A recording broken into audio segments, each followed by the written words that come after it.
and she is one tough cookie. I can just tell you that. She's got strength, and I'm just so appreciative that she's part of my team.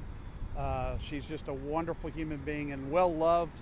I heard from people all over the state yesterday that went to schools with her and knew her well.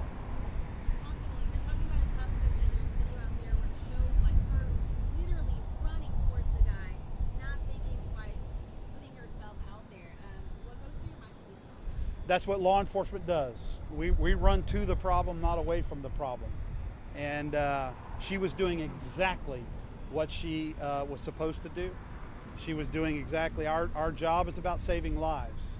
And she was engaging the suspect, taking care and neutralizing the threat. And it's what we train for. It's what we do for our profession. So she did exactly, and that's just who she is, by the way. She is definitely the kind of person that's going to run to the threat and take care of it. Very proud of the work that all of them did. We had many officers involved in that yesterday. He was heard that took the suspect down? I can't say that. I can say that, you know, she was part of what happened yesterday. Whether one of her shots actually made it, but I really don't want to get into any of that. I really don't. Have you got an update on the suspect? Suspect is stabilized, and you know he was struck many times, and so he's stable. Yes. Can you update on charges? Yeah, he's going to be charged with aggravated assault on a public servant and felon in possession of a firearms, and the district attorney may end up filing additional charges. We are working closely with all of our law enforcement partners, the DA especially, and we'll see if there's any additional charges that might be filed against him. Constable, is there any additional information about the suspect? How long has he been out? When was he felon? How he may have gotten that firearm? Has he talked? Anything like that? I don't want to get into that. I can only tell you he has 6 prior felonies. He was out on a current bond for a minor offense, criminal trespass. And, you know, that's really all I can tell you about that. Were any of your other deputies involved? Like, Yep. Yes. Well, they're all on 3-day leave, 4, and we want to give them all the time they need. It again is a very stressful situation to be involved in a shooting, and so we're going to give them the time and the space and the love and support to heal and be ready mentally to get back out and protect people. So just to clarify, I want to make sure I know the math right. Not counting Deputy Jones, you have 4 other deputies under their command discharged assault. Yes. Plus No sheriff deputy. Yeah. Again, I really don't want to get into this. Okay, guys, I really don't. I'd rather Houston, when they complete it, we'll be able to give you all the facts, and I want to be factual at always. You said that the suspect had an extensive record, felon, and still was able to get a gun. What kind of information? You know, there's a lot of different places you can get firearms.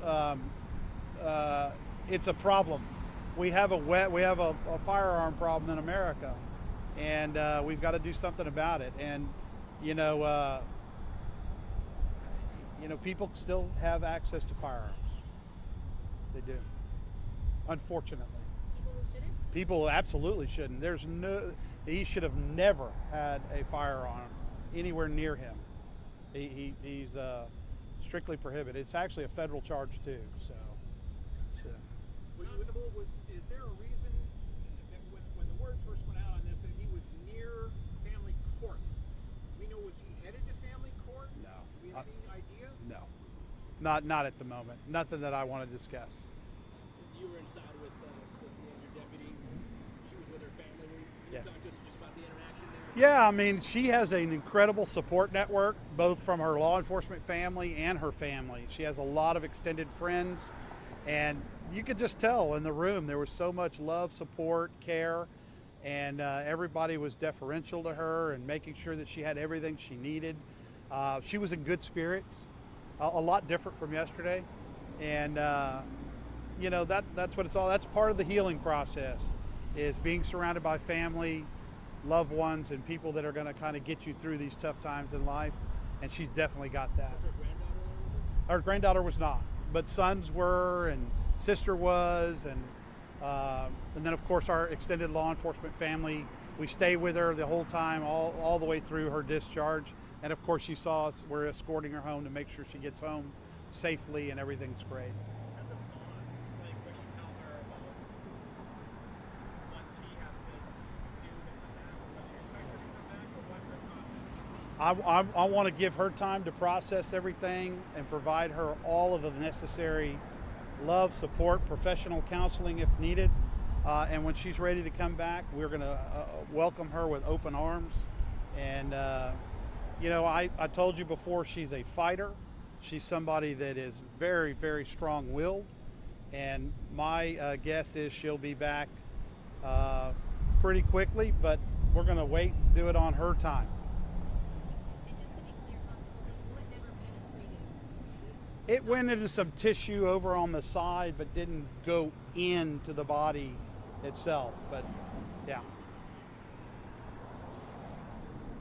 Anybody else? Thank y'all very much. I appreciate everything. Thank you. Oh, I want to say one more thing. Sorry. I'll stop. You ready? I just want to thank Memorial Hermann Hospital. The nurses, the doctors, everybody that supported us here was phenomenal. From the security staff all the way up to everybody that helped.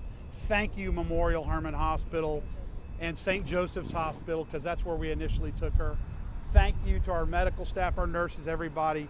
We couldn't do what we do without y'all's support. So I just want to get that on the record.